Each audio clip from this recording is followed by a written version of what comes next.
Baik pemirsa, baik provinsi maupun kota kabupaten akan menyelenggarakan pemilihan kepala daerah. Beberapa nama sudah mulai bermunculan ke publik, tapi seiring waktu nama ini ada yang muncul, ada yang turun, ada yang muncul, ada yang turun.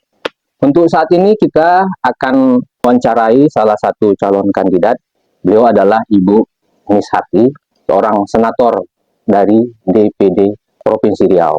Selamat pagi Bu. Pagi Pak Ade. Apa yang melatar belakang Ibu maju? Saya menyampaikan bahwa sesungguhnya saya sudah melakukan tugas dan tanggung jawab saya dengan baik lah. Jadi saya yang menjemput aspirasi masyarakat, bertemu dengan masyarakat, berempati, katanya Bu Nishati selalu meluangkan waktu untuk melihat kondisi masyarakat. Bu Nishati yang komitmen untuk membangun dan membantu Provinsi Riau ini yang memang sedang berjuang pada saat itu untuk mendapatkan DBH kelapa sawit. Maka kekecewaan itu mereka tuangkan kepada saya dan sampaikan kepada saya, Kak, kami ingin Kak, pemimpin untuk Kota Pekanbaru ini orang seperti Kakak. Gitu ceritanya. Jadi gitu Pak Ade. Dan akhirnya yang melatar belakang tadi aspirasi tadi Bu ya. Betul. Jadi setelah masyarakat sahabat Nishati itu menyampaikan kepada saya, tentu saya nggak mungkin mengambil keputusan sendiri. Saya sampaikan sama masyarakat, kalau memang kawan-kawan mau bantu saya siap maju. Karena saya inginkan, saya hadir, saya membawa perubahan, saya membawa manfaat bagi semua. Jadi mereka bilang kami siap bantu kakak. Akhirnya dengan begitu saya ceritakanlah sama keluarga, dan alhamdulillah mereka juga support. Jadi mereka sampaikan di mana saja pun kita bisa mengabdi. Kalau di eksekutif kita justru bisa mewarnai kebijakan-kebijakan untuk masyarakat.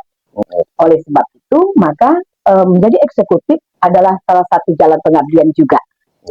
Dan oleh karena itu, maka dengan restu, dengan dorongan, dukungan dari keluarga besar, dari sahabat Nishati, dari orang-orang yang kenal dengan saya, dengan yayasan gitu ya, dengan keluarga besar Yayasan Makmur, maka saya kuatkan tekad dengan bismillah saya maju untuk menjadi wakil wali kota Pekanbaru.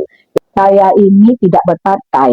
Saya harus mengukur bahwa saya ini nggak punya perahu hari ini. Mari kita kuatkan komunikasi politik kita, internal partai gitu ya. Jadi ini sambil berjalan. Sejauh ini tuh sudah melakukan lobby-lobby atau pendekatan-pendekatan dengan, atau bisa Ibu sebutkan satu persatu? Sebenarnya karena tadi ya, karena saya tidak berpartai, saya tidak punya partai ya, ibaratnya kalau dulu ya memang saya menjadi fungsionaris partai, saya juga menjadi dewan pakar di Partai Nasdem waktu di Kepri gitu ya.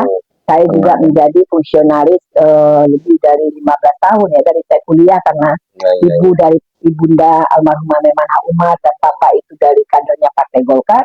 Maka dari Pekanbaru, dari kuliah, saya sudah menjadi kadernya Partai Golkar. Jadi sampai sudah, di Batam. Iya benar. Jadi secara emosional ini Bu, ini sudah pendekatan dengan partai juga sudah ada sebelumnya Bu, secara emosional. Iya, saya sudah memang saya lama di partai, dan karena saya lama di partai dan komunikasi kita bangun dengan partai-partai politik.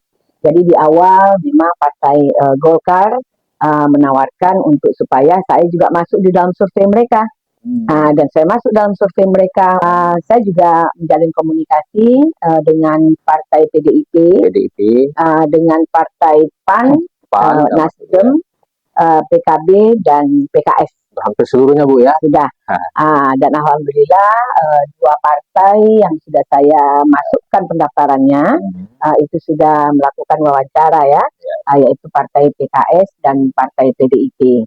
Jadi itu sudah mewawancarai dan itu sudah saya kasih masukan apa yang harus kita lakukan ke depan, mengapa saya maju, siapa saja dukungan untuk kita, karena alhamdulillah 46.287 suara kita di Kota Pekanbaru 2024 yang lalu. Itu suara murni memilih saya sejilbab ungu. Gitu Pak Ade. Berarti Ibu sudah punya basic Bu ya? Insya Allah. Sudah punya suara Ibu sudah ada berarti Bu ya? Insya Allah. Tinggal mau di kemana aja di ini kan? Ya, jadi sekarang di WA saya, karena baliho kita sudah turun, sudah di mana-mana, dan hasil survei juga sudah kelihatan gitu ya untuk siap mensupport saya, maka di WA saya sudah banyak, Kak, siapa pasangannya? Seperti itu. Kalau menurut Ibu kira-kira untuk Pekanbaru ini adalah keterwakilan perempuannya di pemerintahan. Jadi begini, itu sangat perlu. Karena apa? Karena di dalam pembangunan ini ya, maaf sekali lagi, memang kita tidak mengatakan, saya tidak mengatakan secara keseluruhan ya, tapi banyak di antara kita menilai bahwa pembangunan itu hanya fokus kepada pembangunan infrastruktur, sarana dan prasarana. Sesungguhnya pembangunan itu bukan hanya itu. Pembangunan mental, pembangunan karakter, pembangunan sosial, emosional, itu juga menjadi tanggung jawab pemerintah.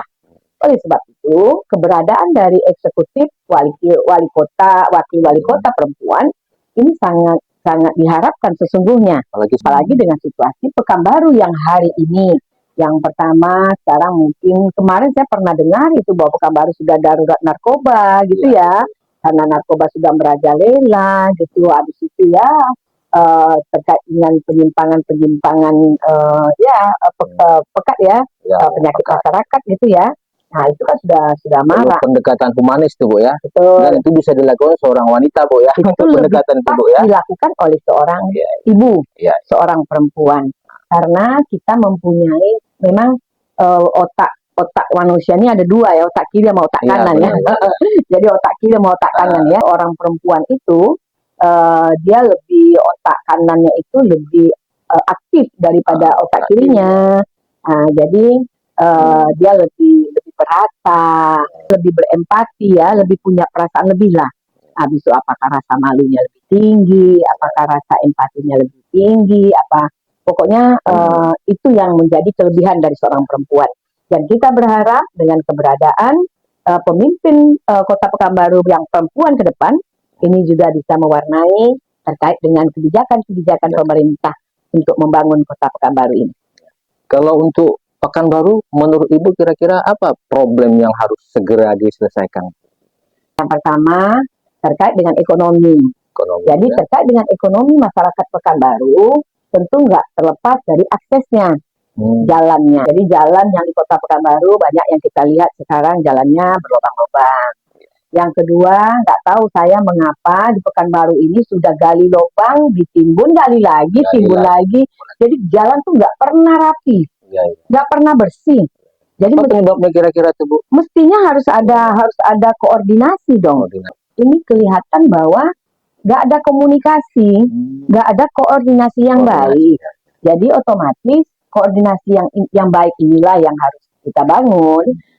Sejauh ini Bu, kira-kira pasangan untuk maju nanti yang sudah melakukan pendekatan yang secara intens itu ada nggak? Jadi ada komunikasi yang sudah kita bangun memang dengan calon wali kota ini.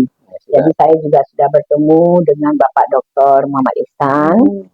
Beliau juga sudah menyampaikan bahwa keseriusan beliau juga mau maju menjadi wali kota Pekanbaru. Beliau juga berharap, Bu Mis, kalau memang Ibu bersedia, ada perahunya, bolehlah kita bersama. Saya siap saja, tetapi kan perahu kita belum ada. Habis itu, saya juga sudah bertemu dengan Pak Agung Nugroho. Beliau juga menyampaikan hal yang sama. Jadi artinya apa? Karena memang ini masih cair ya. Kita sudah bangun komunikasi yang baik dengan dua calon. Baik pemirsa, demikianlah wawancara kita dengan Ibu Miss Harti, calon wakil wali kota Pekanbaru.